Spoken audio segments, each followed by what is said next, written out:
Olá, este é o Poder Entrevista. Eu sou Gabriel Bus, redator do Poder 360 e vou entrevistar Janaína Pascoal, deputada estadual e candidata ao Senado pelo estado de São Paulo pelo PRTB. Janaína Pascoal tem 48 anos, é advogada e professora da USP, Universidade de São Paulo. Em 2018 foi cogitada como vice na chapa do então candidato Jair Bolsonaro, mas recuou. Disputou uma vaga na Assembleia Legislativa de São Paulo, sendo eleita com mais de 2 milhões de votos. Janaína Pascoal, obrigado por ter aceitado o convite. Eu agradeço muito a oportunidade, cumprimento a toda a equipe do Poder 360 e estou à disposição. Agradeço também a todos os web espectadores que assistem a este programa. Essa entrevista está sendo gravada no estúdio do Poder 360, em Brasília, em 29 de agosto de 2022. Para ficar sempre bem informado, inscreva-se no canal do Poder 360, ative as notificações e não perca nenhuma informação relevante. Candidata, eu começo a entrevista perguntando sobre a Carta em Defesa da Democracia, liderada pela Faculdade de Direito da USP, a qual a senhora faz parte. A senhora não assinou e disse ser um manifesto pró-Lula. Por que a senhora avalia dessa forma e como a senhora analisa esse manifesto? Vamos por partes. O que eu disse, eu tentei dizer, foi que virou um manifesto pró-Lula. Eu conheço muitas pessoas que assinaram essa carta, que não são petistas, que não são lulistas, mas sentem algum desconforto, né, com a situação vivenciada e decidiram assinar a carta, vamos dizer assim, com boa fé. Porém, a esquerda, que é muito habilidosa, capturou a carta. E por estarmos num ano eleitoral, ela acabou virando, né, uma carta contra Bolsonaro e a favor de Lula. Não precisa de muito esforço para perceber isso, basta olhar que estavam lá todos os candidatos da esquerda, né? Eles transformaram aquele evento, que a princípio seria um evento da sociedade civil, num evento político partidário. Então, eu não teria como assinar. Por conhecer a dinâmica, a faculdade, o envolvimento da faculdade com a esquerda, mesmo sem esperar o dia do evento, eu já sabia o que ia acontecer. Então, realmente não assinei e não me arrependo de não ter assinado. O que a levou a concorrer ao Senado? Foram vários fatores, mas o principal deles é perceber que o Supremo Tribunal Federal vem se agigantando, né, num mau sentido, no decorrer do tempo, e o Senado, por outro lado, que seria a casa constitucionalmente incumbida de se contrapor ou de impor alguns limites aos excessos do Supremo, tem se apequenado. Então, eu entendi que a minha formação jurídica, o meu conhecimento da teoria do Estado, do papel de cada poder, seria muito importante naquela casa que é legislativa, mas também é um tribunal. Então, eu fiz um exercício, uma análise, para avaliar onde, né, uma pessoa como eu, com as minhas características, com a minha formação, seria mais útil à sociedade. E eu cheguei à conclusão que seria no Senado. E, diante dessa conclusão, eu não poderia me omitir, entendeu? Eu não poderia, sob o ponto de vista moral, ético, de responsabilidade social, escolher uma eleição mais segura para mim, mais fácil, né, do que enfrentar aquela que eu entendo que seria e é a necessária, né? Então, assim, essa foi a principal razão. Em segundo plano, eu também te digo, eu tenho assim muita resistência ao sistema eleitoral vigente no Brasil, ao sistema partidário, e os candidatos com potencial de voto são vistos com um olhar assim muito coisificado. Os partidos grandes todos me convidaram, me ofereceram benesses, né, dentro do sistema, fundo partidário elevado, tempo de TV, mas não para concorrer ao Senado, para concorrer à Câmara, porque eles entendiam que eu puxaria mais candidatos e aí traria mais dinheiro e mais tempo de TV. Eu não consigo deixar de ver isso como uma prostituição. Então, eu não poderia me submeter e fazer parte de algo que eu abomino. Eu abomino. Em 2018, a senhora foi cotada a vice-presidente na chapa de Bolsonaro, mas recuou. Neste ano, a senhora disse que o presidente tenta destruí-la. O que mudou nesses 4 anos? Veja, o presidente, infelizmente, ele se ilude com aquelas pessoas que o aplaudem, né? Eu tenho até dito, vou utilizar um termo aqui que não é tão educado, mas assim, o cidadão ou a cidadã que é puxa-saco vai sempre puxar o saco de quem está no poder. Então, o presidente se ilude com as pessoas que estão ali ao lado dele, aplaudindo tudo. São pessoas que ele perdendo, se ele perder nestas próximas eleições, vão dar um jeito de rapidamente se afastar para puxar saco de quem ganhar, entendeu? Então ele se ilude, ele não consegue entender que uma opinião divergente, uma ideia diferente, uma manifestação, às vezes até contrária, não significa inimizade, não significa desejo de prejudicar o governo dele, muito ao contrário. Então, ele, infelizmente, né, escolheu uma outra ideologia, um outro grupo, uma outra sistemática, né, e lançou o candidato dele, que não queria concorrer ao Senado, isso todo mundo sabe, ele não queria, para me prejudicar. Porque, assim, o intuito dele é provar que sem ele eu não sou ninguém, entendeu? Então, é uma dinâmica, assim, meio insana, a meu ver. A sua postura não pode afastar os eleitores do presidente da senhora? Amigo, pode. Mas a gente tem que escolher o que é melhor na vida, né? É falar o que as pessoas querem ouvir para conseguir alguma coisa, ou é falar o que, pelo menos no meu entender, a sociedade precisa ouvir, independentemente de qual seja a consequência disso. A minha vida inteira, você bem disse, eu tenho 48 anos, mais de 20 anos na advocacia, mais de 20 anos na docência universitária, né? Se você for conversar com as pessoas que conviveram comigo ao longo do tempo, você vai, sejam pessoas que gostem ou não de mim, você vai colher o seguinte depoimento: ela nunca agiu, fez ou falou algo para obter alguma vantagem pessoal, para subir um degrau, entendeu? Eu sempre falei o que eu acredito que é o certo, com o objetivo de colaborar com a sociedade. Então, eu não vou mudar agora, né? Eu lembro quando o doutor Hélio Bicudo aceitou fazer o impeachment comigo, né? Ele disse que uma das razões que o fizeram mergulhar nessa aventura, porque não era brincadeira, quando a gente começou, ninguém poderia imaginar que chegaria onde chegou. Mas ele disse assim: Janaína, eu quero fazer alguma coisa, porque eu me lembro bem quando o Lula e a Dilma disseram que para ganhar a eleição eles fariam o diabo, né? Eles fariam o diabo. Então, o doutor Hélio Bicudo me falava muito dessa frase. Então é isso, eu não estou disposta a fazer o diabo para me eleger, entendeu? Eu entendo que eu sou a melhor opção, falo isso respeitosamente, estou falando do cargo em questão. Talvez se fosse uma outra eleição eu não falaria isso, mas para o cargo no Senado, eu não tenho a menor dúvida que eu sou a melhor opção. Então, eu estou colocando meu nome à disposição, né? E a população vai decidir, porque democracia é isso. Recentemente, a senhora afirmou que a briga do presidente Jair Bolsonaro com o Supremo Tribunal Federal era teatro. A senhora ainda mantém essa avaliação? Eu vou explicar o contexto. Eu penso assim, houve o 7 de setembro no ano passado, eu inclusive estava no Mato Grosso, fui à manifestação que teve lá, muito pacífica, muito bonita, nada assim que pudesse ser caracterizado como antidemocrático, nem em termos de cartazes, faixas, nada, nada.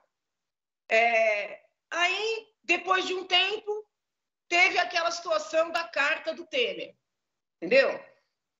Que foi uma situação desconfortável para todas as partes, o Temer fazendo jantar para rir do presidente. Então fica um negócio esquisito. Parece que ele fala uma coisa para a torcida, mas que internamente a situação é outra. E o que tem me reforçado essa ideia? Né? Porque ele chama, já convocou agora para o 7 de setembro, mas ele está apoiando um candidato para o Senado, e todo mundo sabe que o Senado é a casa que tem que dar limite para o Supremo, nos termos da Constituição. Ele está apoiando um candidato que não toca nesse tema. É um candidato que não fala nada do inquérito das fake news, do inquérito dos atos supostamente antidemocráticos, da busca e apreensão contra os empresários, que aconteceu aí há 10 dias, das 4 anulações, das condenações do Lula, entendeu? Esse candidato não fala nada. E o presidente está apoiando. Sendo que não foi só nesses 4 anos, ao longo da vida, né? Até pela formação, até pelo currículo mesmo, sempre fui crítica a esse tipo de comportamento do Poder Judiciário, do Supremo Tribunal Federal em especial, né? Porque, de certa forma, nem vamos dizer assim, nem orna com o comportamento do resto do Judiciário. E ele está fazendo isso para me atrapalhar. Então, foi nesse sentido que eu falei, essa briga é fachada. Porque se fosse real, ele não precisaria me apoiar. Porque eu entendo que ele tem que mostrar que ele só apoia quem o adula, quem o aplaude em tudo. Eu até respeito isso. Mas ele não precisaria me apoiar. Mas ele também não precisaria lançar um candidato que nem quer ser candidato, que não tem nada a ver com o cargo de senador, só para me atrapalhar, entendeu? Candidata, a senhora também criticou a ação da Polícia Federal contra empresários que defenderam um golpe caso Lula vença as eleições em mensagens em um grupo no WhatsApp. A senhora não acha que há um limite para a liberdade de expressão? Sim, mas não é esse. O limite para a liberdade de expressão, por exemplo, ele existe quando alguém, numa rede social, num canal de YouTube, por exemplo, conclama para cometer crime contra uma criança, ensina como praticar um crime contra uma mulher. Infelizmente, existe isso na Deep Web.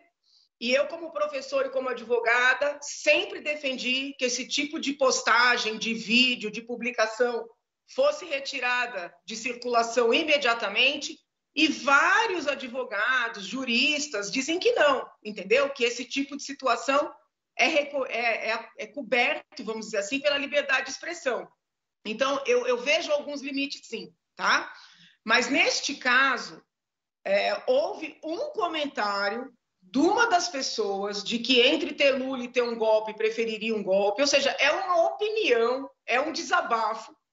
Vieram na sequência algumas mensagens com carinhas, com concordância, sabe, alguma coisa assim, é isso aí, ou uma carinha de sorriso. E isso é elemento para busca e apreensão, mas eu vou além. Ainda que fosse, tá? Ainda que fosse, a competência jamais seria do Supremo Tribunal Federal, porque são pessoas que não têm prerrogativa de foro ou foro privilegiado, como acabou ficando mais popular. Jamais o ministro Alexandre de Moraes poderia determinar aquela busca e apreensão. Então, o que nós estamos vendo é que o Supremo Tribunal Federal, na pessoa do ministro Alexandre de Moraes, se transformou numa corte que entende a revelia da Constituição Federal, que tem jurisdição no território nacional inteiro e sobre qualquer cidadão. Qualquer cidadão que fale qualquer coisa do Supremo, eles estão entendendo que eles têm competência para mandar buscar, para mandar prender, para mandar fazer apreensão. Então, assim, isso não tem respaldo na legislação. E eu não vi o candidato do presidente falar uma frase sobre isso. Ele só fala das naves, só manda abraços espaciais. Qual a utilidade disso no Senado? Eu não desmereço a formação dele, a história dele, entendeu? Mas qual é a utilidade disso no Senado? Por isso é que eu digo que é teatro. Hoje, a senhora divide votos da direita com o ex-ministro Marcos Pontes. Como convencer o eleitor que a senhora é a melhor opção? A única maneira é dizendo, mostrando, né, que o Senado é uma casa legislativa e para legislar a formação jurídica faz diferença. com todo respeito aos parlamentares que não têm. Agora, no Senado Federal, que é também um tribunal, essa formação jurídica consistente é essencial. É essencial. Ademais, né, lembrando que nós estamos numa situação de conflito entre os poderes, porque isso é fato, porque o Supremo Tribunal Federal não está conseguindo se manter, né, nos limites das suas competências, ter senadores que compreendem tecnicamente isso, que conseguem explicar isso numa tribuna, que conseguem traduzir para a população, né, o que está acontecendo, faz toda a diferença. Hoje, no Senado, nós temos quem? Nós temos o senador Girão do Ceará, que não tem a formação jurídica, mas está tendo muita coragem de se manifestar claramente sobre esses excessos. Quando o presidente tomou posse, estava se formando no Senado um movimento importantíssimo chamado Muda Senado. Eram vários senadores que queriam fazer a CPI da Lava Toga, né, que apoiaram, por exemplo, um pedido de impeachment que eu fiz em face do ministro Toffoli, porque instaurou o inquérito das fake news, porque distribuiu esse inquérito fora do processo normal de distribuição, distribuiu pessoalmente para o ministro Alexandre de Moraes. Eu fui a Brasília apoiar o movimento, tive uma reunião com todos os senadores. O presidente nunca apoiou esse movimento. O presidente Bolsonaro não apoiou esse movimento. Então, assim, será que realmente existe essa preocupação dele em conter o Supremo? Ou ele vem falando isso para manter a militância ativa? Consegue entender? Essa aqui é a minha dúvida, porque, veja bem, eu não sou uma eleitora da esquerda, tá? Eu não voto na esquerda, né? Respeito, tenho amigos, até parentes esquerdistas, convivo bem com os meus colegas de assembleia, mas eu não voto na esquerda. Provavelmente, né, eu voto no segundo turno, principalmente, eu vou votar no presidente, entendeu? Então, o problema aqui não é de preferência. O problema aqui é de coerência. Eu observo o que ele fala para a torcida dele e como ele age. Um presidente que quer conter o Supremo apoia o movimento Muda Senado, entendeu? Apoia a CPI da Lava Toga. Não traz um candidato para tirar vaga da única candidata que enfrenta o Supremo tecnicamente. Por isso é que eu disse que é teatro. Ou pelo menos aparenta ser. Em entrevista aqui no Poder 360, Marcos Pontes diz que espera estabilidade emocional da senhora na campanha. O que a senhora espera dele na disputa? Olha, eu espero que ele explique, né, como é que ele vai agir diante do ex-presidente Lula, caso eleito, né, levando-se em consideração que o ex-presidente Lula pagou 10 milhões de dólares para que ele fosse para o espaço, sendo que não estava no momento dele ir. Houve um pagamento para inverter a fila. Poucas pessoas sabem disso. Então, será que esse homem, que é o astronauta, graças ao Lula, vai conseguir fazer uma resistência ao governo Lula, defendendo as pautas da direita, como a defesa da vida, a defesa da família, a defesa das liberdades? Eu não sei. Ele nunca falou claramente sobre isso. Eu quero que ele explique por que ele voltou do espaço em março e imediatamente pediu aposentadoria e em 2 meses estava aposentado, entendeu? Indo para a iniciativa privada para ganhar dinheiro, no lugar de compartilhar com o Exército, com a FAB, né? Tudo que ele aprendeu nessa viagem. Ele tinha apenas 42 anos. Ele não estava ainda no momento de se aposentar. Eu quero que ele explique as empresas privadas que ele manteve no tempo de militar, depois na condição de ministro, e a sócia nessas empresas que ele levou para dentro do ministério, virando a sua assessora principal com salário mais alto. É ético você ter uma sócia em várias empresas privadas e levar essa sócia para dentro do ministério para ser sua assessora? Eu quero que ele explique por que ela viajou com ele o tempo inteiro, sem falar uma palavra de inglês. Por que ele viajou tanto? Foi o ministro que mais faltou. Eu quero que ele explique, né? que mais que eu quero que ele explique? Eu quero que ele explique por que ele levou um homem forte do Dória para ser o segundo homem dentro do Ministério da Ciência e da Tecnologia. Então, essas coisas que eu gostaria que ele explicasse, e ele só manda abraço espacial.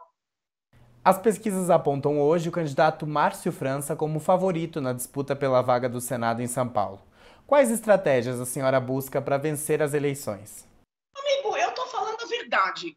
E eu quero que o povo decida, você entendeu? Eu não tenho uma estratégia para vencer. O que eu quero é que as pessoas vejam o que está acontecendo e tenham uma opção que eu considero boa, entendeu? Olha, vamos lá. Primeiro ponto a considerar. O governador Márcio França, que foi governador por um pequeno período, nunca quis ser senador. O sonho dele é ser governador. Então, ele abriu mão desse sonho e ficou com esse prêmio de consolação, tá? Que foi dado pelo presidente Lula.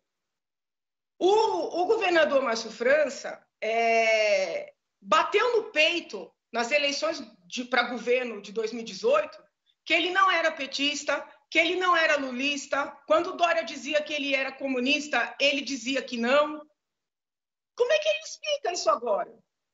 Então, ele mentiu quando? Ele mentiu em 2018 ou ele está mentindo agora? O eleitor precisa saber, entendeu?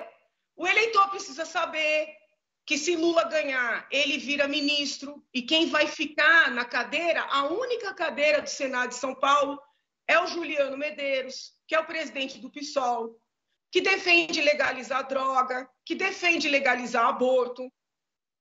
Está claro isso aí nas publicações dele, né? Que defende a tal da ideologia de gênero, que eu não costumo chamar desse nome, porque eu respeito os adultos, independentemente de suas orientações e de seus gêneros. Mas eu não acho adequado levar certas discussões para dentro da escola com crianças pequenas. Juliano Medeiros defende isso aí. Então, o presidente Bolsonaro está dando a nossa única cadeira para Juliano Medeiros, que é presidente do PSOL, que defende tudo que o presidente diz não defender. Tem uma situação que eu acho que o ex-governador Márcio França precisa explicar, que é essa relação, alegada relação dele com determinadas OSs na área de saúde, onde já houve, inclusive, prisões. Ele precisa explicar. Nós tivemos uma CPI das OSs dentro da Assembleia, onde nós tomamos depoimento de determinados cidadãos. Esses cidadãos foram presos. Depois, saiu na imprensa que esse cidadão era conectado ao irmão do Márcio França, que também é médico, e controla um monte de OS. Quando é que ele vai explicar isso para a população? Precisa explicar. Precisa explicar quando o governo federal quis transferir os chefes do tráfico aqui em São Paulo para presídios federais. Por que ele foi contrário? Então, veja bem, eu não tenho aqui uma estratégia para ganhar. Eu sou a mesma Janaína de sempre, né? Que faz perguntas, vamos dizer assim, indigestas, né? Mas que precisam ser feitas e ninguém faz, porque, com todo respeito à imprensa, eu não vejo a imprensa fazer essas perguntas para os candidatos. A senhora fala em um mandato independente, mas abertamente diz que é uma candidata da direita. Isso não confunde o eleitor que talvez não tenha o mesmo pensamento conservador da senhora, mas pense em depositar seu voto na sua candidatura? Então, vamos tentar explicar, tá? O que é ser da direita? Talvez até essa terminologia já não seja mais adequada. Esse pensamento tacanho que tomou conta do Brasil não me representa, tá? Então, assim, a vida inteira, e eu tenho textos escritos sobre isso, eu defendi o direito dos homossexuais, dos transexuais, mas sempre defendi o direito das crianças serem crianças. Eu não acho saudável que queiram, vamos dizer assim, etiquetar crianças como hétero, como homo, como trans. Porque crianças são apenas crianças, elas podem brincar de boneca, de carrinho, de futebol, de bailarina, você entendeu? Então, o que está acontecendo? No lugar da gente respeitar a criança, com essa loucura do politicamente correto, estão querendo etiquetar uma criança. E toda vez que você etiqueta alguém, é difícil você se livrar dessas etiquetas ao longo da vida, entende? Então, eu sou contra essa invasão de assuntos adultos na vida das crianças, mas eu respeito as pessoas adultas nas suas orientações e escolhas. Consegue entender? Tá? Com isso, eu desagrado gregos e troianos. No tema do aborto, eu sou contra legalizar o aborto. Fui para o Supremo, né, para sustentar oralmente contra a ação do PSOL, que pede a legalização, não é só a descriminalização, não, pede a legalização. Mas eu também sou contra mexer na lei penal vigente, que não pune o aborto em 3 situações. A mulher grávida por estupro, né? A mãe que corre risco de morte e a gestação de anencefálico. Com esse meu posicionamento, eu desagrado gregos e troianos. Tá compreendendo? Então, assim, eu prefiro explicar as minhas ideias e as pessoas avaliam do que me encaixar no... O que é ser de direita hoje, a meu sentido? É defender o indivíduo, sabe? Defender o indivíduo nas suas peculiaridades. O esquerdista, por princípio, ele passa uma régua. Todo mundo é igual em tudo. Todo mundo tem que defender as mesmas ideias, entende? O direitista, ele quer dar liberdade para o indivíduo. Liberdade para o indivíduo se manifestar, liberdade para ele defender suas ideias. Você até pode ajudar em termos sociais, mas você não quer tornar a pessoa cativa, entendeu? Eu não sou contra. Às vezes as pessoas falam assim para mim, Janaína, como assim você é de direita e é a favor de pautas sociais? Eu falei, mas desde quando a direita é contrária, entendeu? A dar condições das pessoas andarem pelas próprias pernas. Né? O que eu sou contra é você estabelecer benefícios para deixar a pessoa cativa, entendeu? É você deixar a pessoa cativa. Então, assim, é mais fácil eu explicar o que eu penso do que dizer, ó, me encaixo nessa ou naquela caixinha. Em caso de derrota, quais os seus planos? Olha, meu mandato vai até dia 15 de março de 2023, né? Então, eu pretendo cumprir com a mesma dedicação, com a mesma seriedade, né? Esse mandato até o final, o gabinete mais enxuto da Assembleia, parlamentar mais presente na Assembleia, entendeu? Com olhar técnico, não teve um projeto que não passou ali pelo meu crivo. Eu pretendo terminar o meu mandato da mesma forma, tá? E aí, terminando o mandato, imediatamente finaliza a minha licença não remunerada na USP, que foi tirada para cumprir o mandato. Então, eu já volto para as minhas aulas, né? Já me apresento para retomar as minhas aulas. Aí preciso avaliar, porque eu saí do escritório em que eu era sócia, preciso avaliar se retorno para o mesmo escritório, se abro um escritório só para mim, entendeu? Mas eu volto para a minha vida, que graças a Deus sempre foi boa. Quem a senhora deve apoiar para o governo de São Paulo? Olha, eu vou ficar neutra. Sabe por que eu vou ficar neutra? Porque eu acho que as mulheres precisam se impor um pouco mais. Eu fui muito maltratada pelos candidatos, sabe? Eu não sei por quê. Veja, eu fui a mulher mais votada em 2018. Pode ser que eu não tenha 5 votos em 2022, mas eu fui a mais votada. E eu fui tratada como lixo por todos eles. Porque eles querem ter o seu candidato ao Senado, candidatos homens, que nunca passaram, alguns nunca passaram pelo teste das urnas, se passaram, não tiveram o sucesso que eu tive. Então, eles querem ter os seus candidatos homens, mas todos eles me querem no seu palanque, como a segunda, entendeu?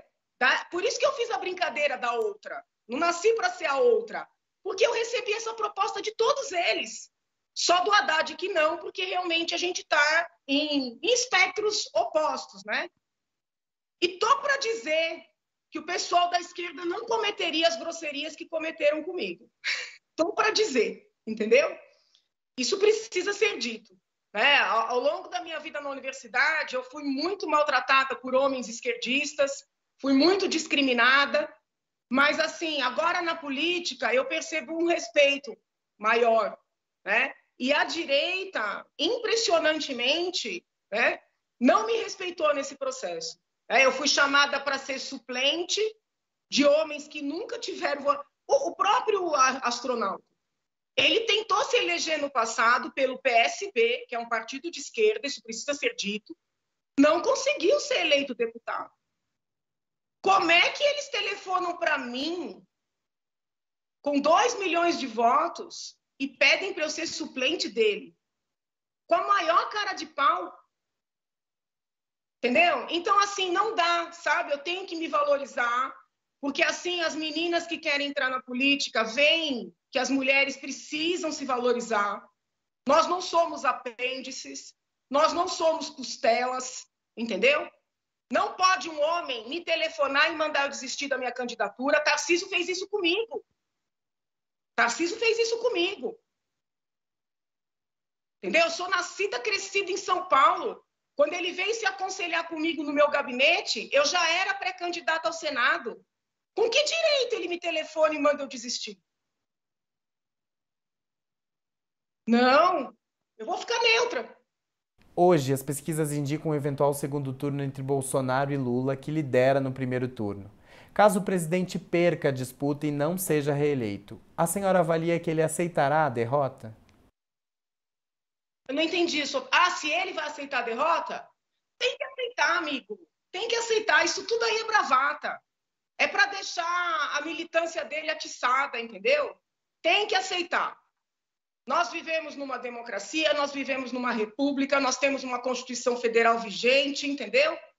Quem ganhar vai receber a faixa. Se ele não quiser participar da cerimônia de passar a faixa, é um direito dele, né? Muito embora não seja o adequado. A gente tem que ter, você tem que ter a compreensão de respeitar o cargo em que se está.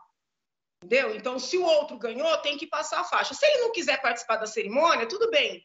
Mas quem ganhar vai ser empossado. Agora, um jogo rápido. Eu falarei sobre alguns temas e a senhora responde brevemente qual sua percepção sobre o assunto e se é a favor ou contra.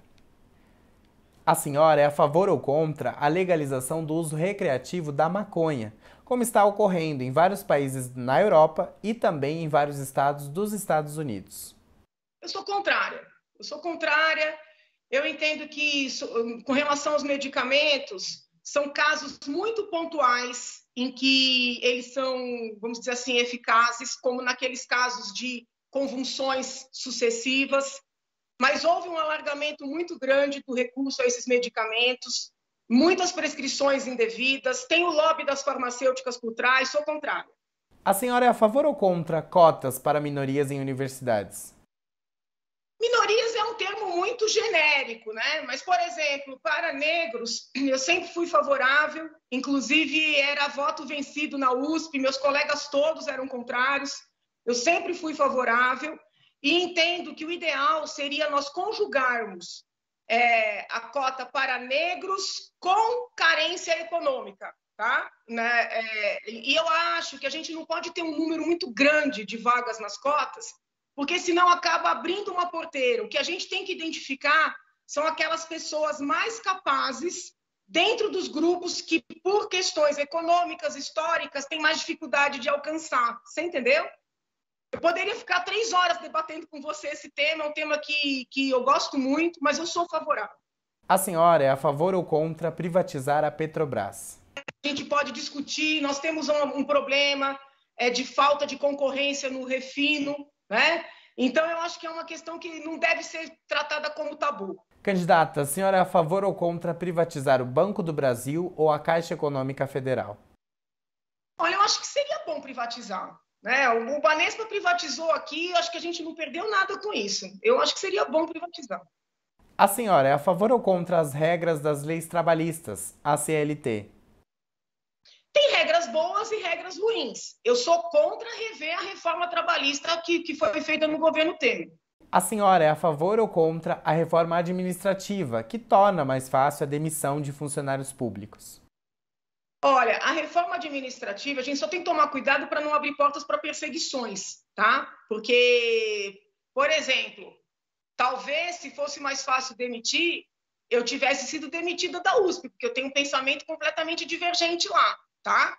Então, tomando cuidado para a gente não facilitar perseguições ideológicas, eu acho que tem que ter uma mudança assim, porque tem muito comodismo, a máquina ainda está inchada, né? E, sobretudo, a gente tem que rever os pagamentos superiores ao teto constitucional, tanto de salários, como de licenças, como de pensões e aposentadorias, tá? E não é só na administração direta. Nós temos que olhar para o poder judiciário também. Candidata, a senhora é a favor ou contra a reforma tributária? A favor, do jeito que está, não pode continuar. O problema não é nem o excesso de tributos, que já é algo ruim. O problema é a falta de clareza nas normas. Toda vez que nós estamos diante de normas contraditórias, nós abrimos uma porta enorme para o arbítrio e, por consequência, para a corrupção. Não tem nada melhor para um fiscal corrupto, para um agente do Estado corrupto, do que normas pouco claras. A senhora conhece o projeto de lei contra fake news em tramitação no Congresso? Sim. É a favor ou contra o projeto? Contra. Aquilo ali é aberto demais. Vai permitir perseguir quem fala contra o status quo. Nós podemos fazer projetos mais precisos, como eu disse no início do nosso diálogo, por exemplo, para retirar de circulação vídeos em que ensinam como estuprar mulheres, como matar crianças. Esse tipo de, entre aspas, né, de controle é necessário. Saiu daí, eu pergunto, quem vai definir o que é fake e o que é true? Entendeu? O que mais a gente vê nos debates políticos é autoridade mentindo. Nós vamos dar poder para essa gente dizer o que a gente pode falar ou não? Sou contra. Agora, na sua avaliação, o que precisa ser alterado na segurança pública? A senhora é a favor do chamado excludente de ilicitude? Então vamos por partes, né? A excludente de ilicitude está prevista na parte geral do Código Penal desde sempre. Ela não existe apenas para policiais, ela existe para todo cidadão que haja em legítima defesa própria, legítima defesa de terceiro, no estrito cumprimento do dever legal, no exercício regular das suas funções e em estado de necessidade. Então, qualquer penalista, né, que se dê ao respeito é favorável à excludente de ilicitude, porque senão nós teríamos que punir pessoas inocentes. No que concerne à atividade policial, eu falo isso muito na Assembleia, nós temos que diferenciar aquele policial que depois do investigado, do acusado, que o valha, contido, algemado, contido, vai lá e dá um tiro na nuca da pessoa. Você entendeu? E ele está executando. Esse é um criminoso, pior do que os criminosos comuns, porque tem o poder, né, de representante do Estado. Agora, se você está numa situação de conflito, tem uma troca de tiros e o policial acaba matando, ele não é um criminoso, entendeu? Está tendo muito erro, não só nas condenações, mas principalmente nos afastamentos, vamos dizer assim, imediatos. Aqui em São Paulo, qualquer situação que um policial se envolva, ele é imediatamente afastado. Além da injustiça praticada com o policial, tem o prejuízo para a sociedade, que perde aquela pessoa na rua, aquele profissional na rua, que perde todo o investimento que fez para formar aquele policial, entendeu? Então está faltando inteligência nessa discussão. E sobre o meio ambiente, como promover a preservação e, ao mesmo tempo, o desenvolvimento da Amazônia? É possível? Eu entendo que é possível. Nós tivemos aí, nos últimos tempos, 2 excessos, né? O excesso de uma superproteção ambiental em prejuízo do homem, que é o centro do meio ambiente, quer dizer, na minha perspectiva, né? Porque aí você tem várias teses acadêmicas, eu conheço todas, algumas colocam o homem como um ser como qualquer outro, né? No âmbito aí do meio ambiente. Eu não, eu entendo o homem, eu digo o ser humano, como o centro, né, do ecossistema. Então, por exemplo, eu fui para a Amazônia, visitei várias comunidades ribeirinhas. Quando a gente conversa com as pessoas, elas não compreendem por que elas podiam fazer ali, plantar a sua mandioca, entendeu? Abrir uma clareira ali para poder ralar a sua mandioca, e agora elas não podem. Então, elas ficam esperando acontecer alguma coisa para elas ganharem R$5, R$10 para poder sustentar a família. Então, essa excessiva proteção desproteger o ser humano, tá? Então, isso é uma coisa. Outra coisa completamente diferente é a gente partir do pressuposto de que não precisa preservar as florestas, as águas, entendeu? Os mares, os rios. Então, é possível ter uma inteligência no meio do caminho, tá? Eu defendo o meio ambiente desde sempre, colocando o ser humano no centro, tá? As normas ambientais também são outras que precisam ficar mais claras. Por exemplo, a lei penal ambiental, muitos dos crimes dizem assim, contra a determinação da autoridade competente. Ninguém sabe quem é a autoridade competente e ninguém define quais são os limites dessa tal autoridade competente. Isso não favorece só injustiça, favorece corrupção. Porque o cidadão diz, chega, lava no alto, pede dinheiro, entendeu? Então, assim, talvez por ter 20 anos de advocacia e ter visto muita coisa errada na vida, eu trabalho com a vida real, você entendeu? Eu vejo, assim, muito intelectual falando, muito formador de opinião falando, que não sabe o que é a vida real.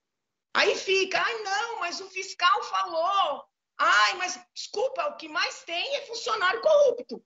Não vamos generalizar, entendeu? Mas a gente tem que ter normas claras para não favorecer abuso, arbítrio, corrupção.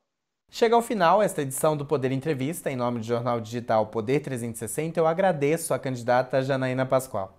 Eu que agradeço, uma honra participar desse diálogo.